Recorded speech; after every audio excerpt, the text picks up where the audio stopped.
Terima kasih kerana masih bersama saya dalam You Tahu bersama Dr. Izzy Haji Ali.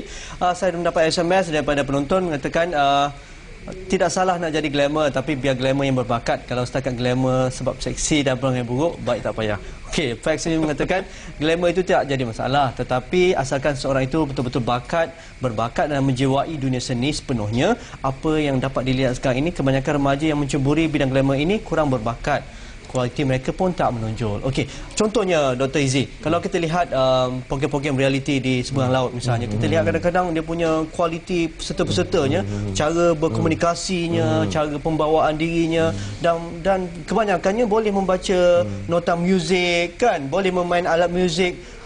Berbeza dengan anak-anak muda kita di sinilah. Mereka hadapannya menyanyi sahaja. Mungkin kita boleh dedahkan dalam kampus tersebut dengan cara membuat lirik ke, membaca nota sebagainya. Ya, betul-betul. Lebih daripada apa yang ada sekarang. Maknanya kita tidak tengok sebagai satu skup yang sempit saja. Kan. Jadi the whole thing. Jadi apabila mereka keluar nanti, itu kan. lebih penting. Keluar nanti mereka boleh bawa diri. Sebab kita tidak mahu selepas itu mereka hanya tahu menyanyi saja. Tapi menyanyi pun kadang-kadang tidak ada yang sumbang dan sebagainya kan, ada sumbang dan sebagainya. Jadi itu yang satu perkara yang perlu itu kita tengok. Sebab itu macam dinyatakan tadi, cara mereka terima kritikan pun kan. Maka kadang-kadang kita ni bila terima kritikan ada nak menangis dan sebagainya kan. Jadi cara terima dia ambil sebagai positif dan dia buat lebih elok lagi selepas itu. Selepas itu, right. Jadi ini perkara-perkara yang kalau kita boleh kembangkan dan kemudiannya biar mereka mungkin satu masa kelak maybe after certain period of time, mereka nak jadi pula orang yang mengasas untuk satu industri yang lebih hebat lagi di luar sana. Kenapa tidak? Bukan semata-mata itu. Jadi baguslah kena dengan glamour itu digunakan untuk kebaikan. Tetapi Dr. Izzy, hari ini remaja mempunyai akses yang lebih besar. Kerana kalau kita nak cari maklumat ke nak jadi pandai, macam-macam cara lah. Klik je kat komputer ni semua dapat, Google dan sebagainya. Tidak ada alasan untuk kata tidak tahu, tidak dapat maklumat, tidak boleh mencapai akses apapun sekalipun. Dan mungkin kita boleh kongsi pengalaman dengan saudari Dina. Dina ni seorang DJ radio dan juga bekas daripada reality program sebelum ini. Assalamualaikum Dina. Waalaikumsalam. Dina, apa khabar? Khabar baik ya? Apa khabar? Khabar baik. Okey. Dina masih belajar lagi kan?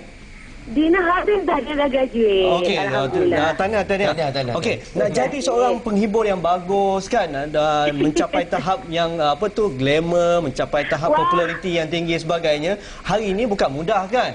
Kita seorang individu yang mencapai tahap yang demikian perlu ada backup ataupun mempunyai pengisian yang tersendiri. Apa pengalaman Dina tentang hal ini?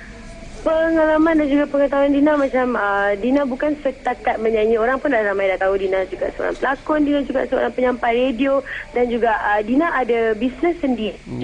Dina juga menguruskan kumpulan artis-artis baru juga. Jadi dekat sini Dina nak bagi tahu yang setakat kita menyanyi sahaja, berdiri di atas pentas menyanyi sahaja memang tak cukup. Jadi apa yang perlu ada lagi di kalangan artis-artis kita pun ataupun anak-anak muda kita yang nak melihat remaja-remaja seperti Dina ni sebagai ikon lah misalnya, sebelum mereka menceburi bidang nyanyian, masuk pertandingan realiti dan sebagainya, apa yang mereka perlu ada sebelum mereka melangkah masuk ke dalam program-program sebegini? Yang paling penting lebih-lebih di zaman sekarang zaman kita dah berubah di mana everything is very competitive. Jadi yang paling penting sekali is ilmu pengetahuan. Benda yang bukan setakat ilmu pengetahuan tentang muzik, notasi ataupun technicality terhadap muzik. Yang paling penting sekali kita kena ingat music industry ataupun industri hiburan kita adalah satu bisnes di mana kita kena tahu macam mana nak menguruskan kerjaya kita. Jadi kat situ berbalik kepada ilmu lagi sekali. Okey, tentang ilmu kita dah bincang, tetapi kita lihat juga di kalangan hari ini juga suasananya cukup kompetitif. Ramai penyanyi-penyanyi lahir setiap tahun kan, berbagai akademi ada. Jadi bagaimana kita nak menjadikan diri kita ni suatu yang istimewa, berbeza dengan orang lain? Itu saya rasa yang akan menentukan kelangsungan hidup kita di masa depan. Yes. Yang paling penting kita kena buat research, kita kena kenali diri kita. Lagi sekali Dina nak cakap kita kena buat research dengan penuh. banyak sangat sebab kita kena kenali diri kita, apa yang kita kuat, apa yang kita lemah, di mana bidang yang kita suka, di mana yang bidang yang kita tak semestinya kita suka bidang tu, kita kuat dalam bidang tu. Jadi individuality adalah penting juga. Jadi macam kalau you Tara, contohnya macam Dina suka dengar lagu-lagu R&B hip hop, tapi tak semestinya Dina pandai rap. Jadi kita kena buat research balik apa yang Dina boleh buat, apa yang sesuai dengan suara kita, apa yang sesuai dengan image kita, dan juga apa yang sesuai untuk market di Malaysia. Okey, terima kasih Dina atas masa yang diberikan dan berkongsi pengalaman dengan wartawan ya. Terima kasih. Okey, terima kasih. Okey, itu antara pengalaman. Ni mereka telah melalui kan zaman susahnya, sekarang dah jadi apa yang ada sekarang. Tapi kita kadang-kadang kita melihat generasi hari ini juga mempunyai satu rasa bahawa mereka, apabila mereka masuk ke program-program ini menjadi batu loncatan dan dapat sesuatu yang mereka tak dapat sebelum ini. Jangan macam lah. Jadi untuk tak salah agaknya mungkin Dr. Izzy. Okey. Tidak salah macam setengah-setengah tu mendapat status tiba-tiba, kemudian dapat projek yang banyak-banyak, right? Dia kemudiannya dapat membantu ibu bapa. Tak salah.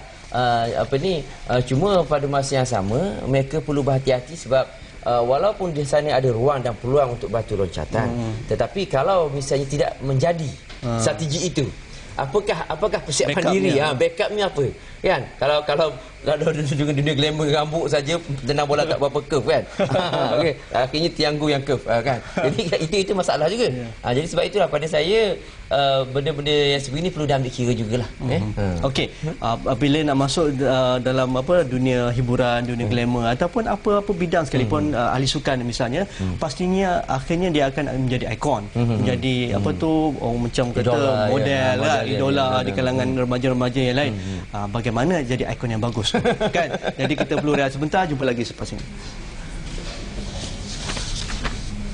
Banyak unsur luar mempengaruhi minda masyarakat masa kini. Bukan sahaja dari iklan, bahkan unsur-unsur ini turut diterapkan dalam filem atau drama. Seolah-olah mereka hendak merosakkan minda masyarakat kita. Sayangnya, kerana asyik inginkan glamour, sampai ada yang lupa adat kebudayaan dan hiburan kita. Mengapa remaja tertarik dengan dunia glamour? Jawapannya mudah. Remaja menganggap dunia glamour sebagai jalan pintas dan jalan paling mudah untuk berjaya dan jadi kaya. Remaja juga mempunyai sifat untuk ingin lebih dikenali ramai kerana telah terpengaruh dengan cerita dan kisah hidup artis-artis Hollywood yang banyak tersebar ke dalam negara kita. Kehidupan artis Hollywood yang serba mewah, rumah besar, kereta berjenama, berpakaian jenama mahal serta menjadi tumpuan seluruh dunia. Ini yang menjadikan remaja kita sekarang cuba-cuba ikut. Tapi ada juga remaja yang benar-benar berbakat dalam bidang seni dan hiburan ini. Dan dalam situasi ini mereka boleh dikecualikan daripada kategori gila glamour kerana mereka hanya mengasah dan menggilap bakat mereka yang sedia ada. Anak-anak ibarat kain putih. Ibu bapa yang mencorakkan kain tersebut serta perlu memastikan kain itu berkualiti. Jangan terlalu asyik menyalahkan kain padahal si pembuat kain pun tidak pandai untuk mencorakkan kain putih tersebut.